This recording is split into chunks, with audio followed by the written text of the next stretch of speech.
Allah bilir sən əziyyət çəkirsən. Amma bilirsiniz nə eləmək istəyir? İstəyir mələklərə göstərsin. Baxın, bəndəmə əziyyət verirəm. Razı halda gəlib mənim qapıma. Baxın görün nə yaratmışam. Mələklərə səni göstərmək üçün sənin əziyyətini görür. Sadəcə istəyirsən əziyyətlər müqabilində şikayət edib yox, razılıq halı ilə Allahın qapısına gedəsən. Desin, Allah şükür, hər şeydən razıyam, amma borcum var. Məsləhət bilsən, mənim üçün yetir borcumu ödəyim. Məsləhət bilmirsənsə borclu qalaram, yenə də təlaş eləyərəm. Bax, belə halla insan gedə Allahın qapısına. İmam Həsən əleyhissalamın sözü deyir, kim razı halda Allahın qapısına getsə, mən İmam Həsən zəmanət verirəm duasının qəbuluna. Duası qəbul olar. Allah halın müştərisidir. Verib verməmək asan məsələ, bunu yadda sal. Bir dənə bilin ki, kimin huzurundasınız da hər şeyin xəzinəsi onun əlindədir. Niyə verməsin? Niyə verməsin? Halı istəyir, halın müştərisidir.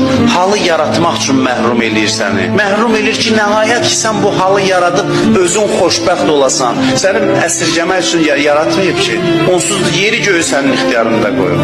Hərdən deyir, verməyin, görək nə olacaq, halı nə olacaq, o haldır mühüm. Verməyəndə də deyəsən elə, sən mənim Rəbbimsən. Az verməmsən ki, bunu istəmirsən, vermə. Onda deyir, bəs deyir, bunu istəyirdim, hacətini verin ona. Biz amma deyir, bədbəxtəm, biçarəyəm, bu nə işdir başıma asmısan, Allahla dava dilində dua edin, belə şəkil. Onda da bəzən